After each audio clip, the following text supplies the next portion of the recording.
Didn't even ask me what I wanted. You made them assumptions clearly.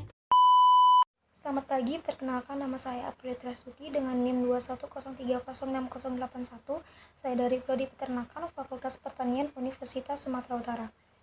Nah, di sini saya akan menjelaskan tentang metabolisme karbohidrat, protein, lemak, serta hubungan dari ketiga metabolisme tersebut dengan dosen pengampu Ibu Tati Vidiana Sari, SPT MP. Nah, yang pertama saya akan menjelaskan tentang proses pencernaan karbohidrat pada monogastrik dan ruminansia. Pada monogastrik, pencernaan karbohidrat dimulai dari mulut dengan pelumas saliva di dalam giza secara mekanis dan hidrolisis dilanjutkan di dalam usus halus oleh enzim pankreas, empedu, serta getah usus. Nah, proses pencernaan ini hanya mampu menghidrolisis karbohidrat sederhana, sedangkan serat kasar tidak mampu untuk didegradasi. Oleh karena itu, sebagian serat kasar lewat dari organ pencernaan utama masuk ke organ bagian akhir saluran pencernaan, yaitu sekum, rektum, dan kolon. Pada bagian ini terjadi pencernaan. Nah, pada ruminansia, proses metabolisme karbohidrat berlangsung di dalam rumen. Karbohidrat ini merupakan golongan polisakarida, yaitu serat kasar atau selulosa. Di dalam rumen, karbohidrat difermentasi oleh mikroba menjadi pirufat. Kemudian asam pirufat yang dihasilkan akan diubah menjadi VFA, CO2 dan CH4. Nah, dan selanjutnya proses metabolisme karbohidrat di hati dari produk awal sampai produk akhir. Proses metabolisme karbohidrat di hati dari produk awal dan produk akhir ini, dalam proses metabolisme hati melakukan fungsi spesifik sebagai berikut, yaitu menyimpan glikogen, mengubah galaktosa dan fruktosa menjadi glukosa dan gluconeogenesis, membentuk banyak senyawa kimia penting dari hasil perantara metabolisme karbohidrat. Hati penting untuk mempertahankan konsentrasi glukosa darah normal. Misalnya, penyimpanan glikogen memungkinkan hati mengambil kelebihan glukosa dari darah, menyimpannya, dan kemudian mengembalikannya ke darah bila konsentrasi glukosa darah mulai turun terlalu rendah. Nah, selanjutnya proses pencernaan pada protein pada unggas dan ruminansia. Proses pencernaan protein pada unggas dimulai saat makanan dihaluskan dan dicampurkan dalam ventrikulus. Pencernaan tersebut dimulai dengan kontraksi otot proventriculus yang mengaduk-aduk makanan dan mencampurkan dengan getah pencernaan yang terdiri atas HCl dan pepsinogen. Nah, pepsinogen yang bereaksi dengan HCl berubah menjadi pepsin. HCl dan pepsin akan memecah protein menjadi senyawa yang lebih sederhana seperti polipeptida, protosa, pepton, dan peptida. Penyerapan protein dimulai ketika makanan masuk ke dalam usus. Mukosa usus terdiri atas lapisan otot licin, jaringan ikat, dan epitel kolumnar sederhana dekat rumen. Nah, pada epitel pelapis terdapat banyak sel goblet yang menghasilkan lendir dan sekresinya membantu melicinkan makanan. Pada mukosa terdapat banyak virus yang mengandung banyak pembuluh darah dan pembuluh limfa kecil. Lapisan epitel akan menyerap air dan zat-zat makanan. Sel absorpsi dari virus merupakan tempat absorpsi asam amino.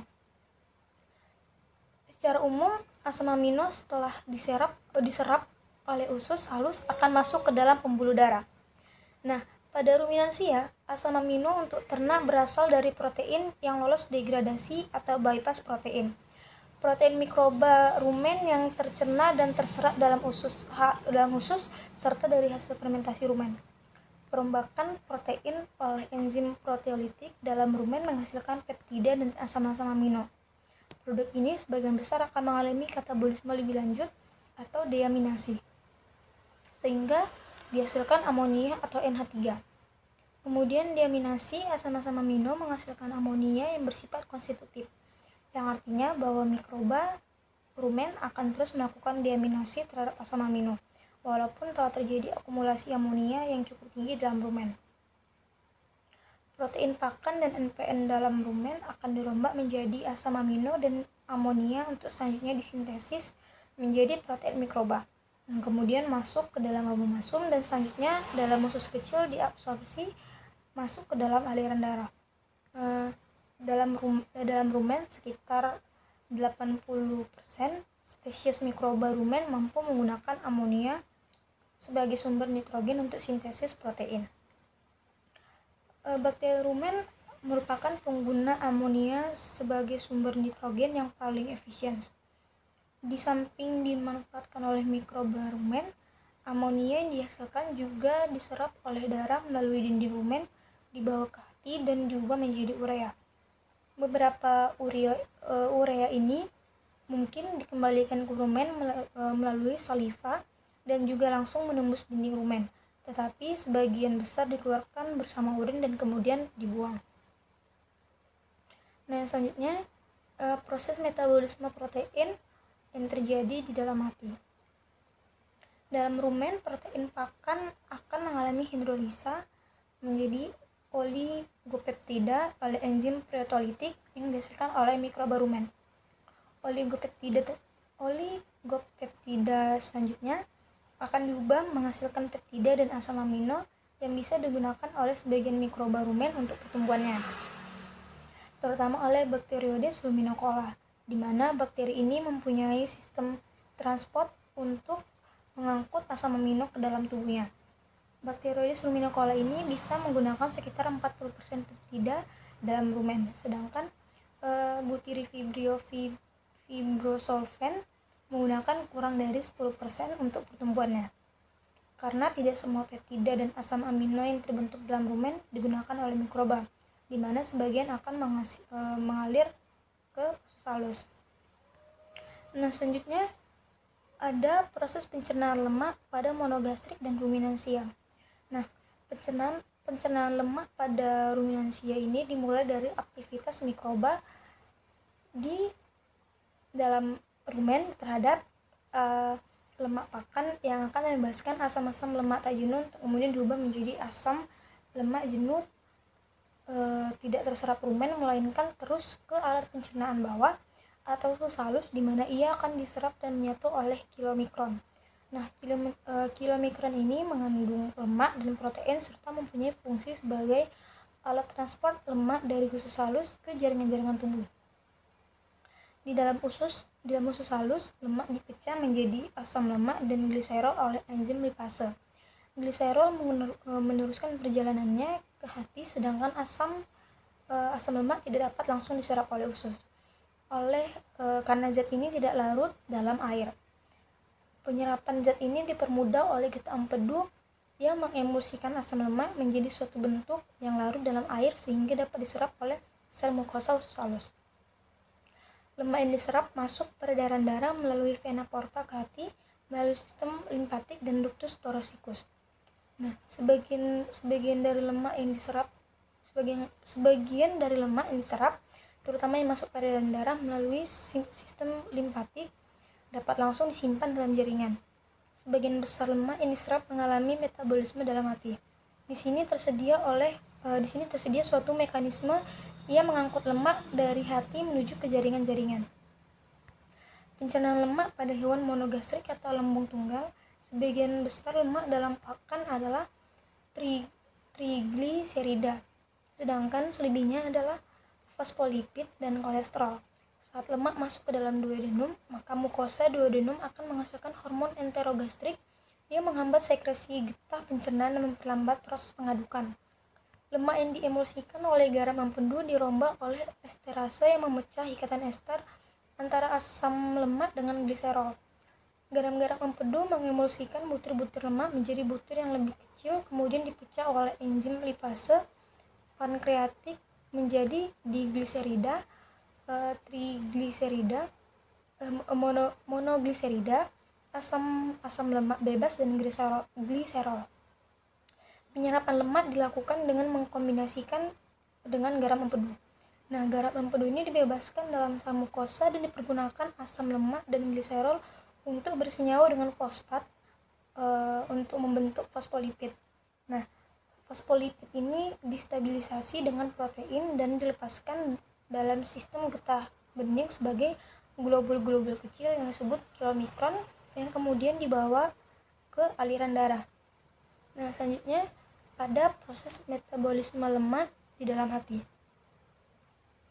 Proses yang pertama adalah hidrolisis atau lipolisis. Pada proses ini lemak akan diputuskan ikatan ester trigliserida, fosfolipid, dan glikolipid dan dilakukan oleh bakteri rumen. Nah, pada proses ini dihasilkan asam lemak, gliserol, dan galaktosa. Asam tersebut siap dimetabolisme secara lanjut. Nah, asam lemak tak jenuh akan dijumpai juga pada proses ini. Asam lemak tak jenuh atau linoleat dan linolenat akan dipisahkan dari asam lemak, gliserol, dan galaktosa. Setelah dipisahkan, asam lemak jenuh tersebut akan diubah menjadi VFA. Nah, bakteri anaerofibriolipolitikal digunakan untuk hidrolisis trigliserida. Bakteri butifibrio fibrisolven digunakan untuk menghidrolisis fosfolipid dan glikolipid. Beberapa faktor dapat mempengaruhi proses hidrolisis pada rumen, di antaranya level lemak, pH, dan ion bakteri rendah. Proses kedua adalah hidrogenasi atau biohidrogenasi. Nah, proses ini terjadi pada asam lemak tak jenuh, hasil proses hidrolisis dalam rumen. Terjadi isomerisasi dari ikatan cis menjadi trans. Isomerisasi menyebabkan pengurangan asam lemak tak jenuh. Biohidrogenasi menyebabkan lemak esensial rusak, namun ternak tidak mengalami defisiensi. Nah, lemak esensial ini dapat memenuhi kebutuhan lemak pada ruminansia kebanyakan. Kebanyakan lipid pada ruminan ini masuk ke duodenum sebagai asam lemak bebas dengan kandungan asam lemak jenuh yang tinggi. Nah, lemak akan diserap oleh duodenum. Asam lemak rantai pendek hasil hidrolisis akan diserap oleh dinding rumen. Asam lemak rantai panjang akan masuk ke dalam epitelium dan usus halus. Pada usus halus, lemak akan disintesis menjadi gliserida dan asam lemak oleh enzim lipase. Asam lemak C14 membentuk triasil gliserol dalam epitel usus. Triasil gliserol, fosfolipid, dan kolesterol membentuk kilomikron dan masuk ke peredaran darah untuk diedarkan ke seluruh tubuh. Dan terakhir, hubungan antara proses metabolisme karbohidrat, metabolisme lemak, dan metabolisme protein yang terjadi dalam tubuh baik unggas ataupun ruminansia. Nah, keterkaitan metabolisme karbohidrat dengan metabolisme lemak adalah hasil akhir pencernaan lemak akan memasuki jalur metabolisme karbohidrat. Dengan itu, akan terjadi reaksi antara glukosa dan pirufat. Sementara itu, hasil pencernaan lemak yang berupa asam lemak akan mengalami beta oksidasi menjadi unit-unit yang terdiri atas 2 karbon. Nah, setiap 2 karbon akan mengikat satu molekul CoA kemudian menjadi molekul asetil CoA yang dapat masuk ke dalam jalur metabolisme karbohidrat. Nah, asetil CoA yang berasal dari beta oksidasi akan disintesis kembali menjadi komponen lemak. Karbohidrat pun jika berlebihan akan diubah menjadi lemak yang disimpan di jaringan lemak di bawah kulit atau jaringan adiposa. Nah, keterkaitan metabolisme karbohidrat dengan metabolisme protein akan mengalami 3 cara. Itu yang pertama, asam amino akan diubah menjadi pirufat yang kemudian memasuki jalur metabolisme karbohidrat. Kedua, asam amino ketogenik diubah menjadi asetil CoA yang dapat memasuki jalur metabolisme lemak. Dan yang terakhir, asam amino non-glukogenik dan non-ketogenik dideaminasi dan langsung memasuki siklus Krebs. Melalui ketiga cara tersebut, akhirnya asam amino dapat menghasilkan energi dalam bentuk ATP, karbon dioksida atau CO2, dan air HCO2 seperti halnya karbohidrat. Nah, demikian yang dapat saya sampaikan. Jika ada salah penyebutan kata, saya mohon maaf. Terima kasih.